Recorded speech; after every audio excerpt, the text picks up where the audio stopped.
എന്നോട് കുറേ പേര് ചോദിച്ചായിരുന്നു ഇവിടെ എങ്ങനെയാണ് നിൽക്കണേന്ന്, മീൻസ് ഒമാനിൽ എങ്ങനെയാണ് നിൽക്കണേന്ന് ചോദിച്ചായിരുന്നു.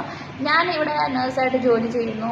അപ്പം ഞാൻ ഇച്ചിരി വയലൻ്റായ ക്യാരക്ടറാണ്. ഭ്രാന്തിയൊന്നുമല്ല കേട്ടാ, കുറച്ച് എന്താ പറയുക, കുറച്ച് ഒച്ചപ്പാടുള്ള ടീമാണ്. എനിക്ക് ഇടയ്ക്കിടയ്ക്ക് വീഡിയോസൊക്കെ ചെയ്യും, അങ്ങനെ ഇങ്ങനെ കലപില സൗണ്ട് ഉണ്ടാവും. അപ്പം ഞാൻ എൻ്റെ ചുറ്റും ആരുമില്ലാത്ത ഒരു സ്ഥലത്ത് ഒരു വീടുണ്ട്. അപ്പോൾ ആ വീട് ഞാൻ നമ്മൾ എടുത്തു ഈ വീട്.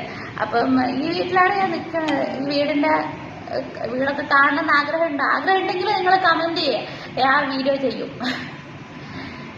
നമ്മൾ ഇവിടെ അത്യാവശ്യം ഒരു ഫാമിലിക്ക് നിൽക്കാൻ പറ്റുന്നൊരു വീട് എടുത്തിട്ടുണ്ട്. പിന്നെ എൻ്റെ ലൈഫ് സ്റ്റോറി ഞാൻ എൻ്റെ പ്രൊഫൈൽ എഴുതി അയച്ചിട്ടുണ്ട്. വായിച്ചവർക്ക് മനസ്സിലാവും ഞാൻ ഇപ്പോഴാണ് ഇങ്ങനെ ഹാപ്പിയായിട്ട് വീഡിയോസ് ചെയ്യണത്. മുമ്പ് ചെയ്തതൊക്കെ ഭയങ്കര സാഡായിരുന്നു. ഇനി നമ്മൾ പൊളിക്കും. ഓക്കെ, എൻ്റെ കൂടെ ഉണ്ടാവൂലേ? പറയൂ, ഉണ്ടാവൂലേ? ടാറ്റാ.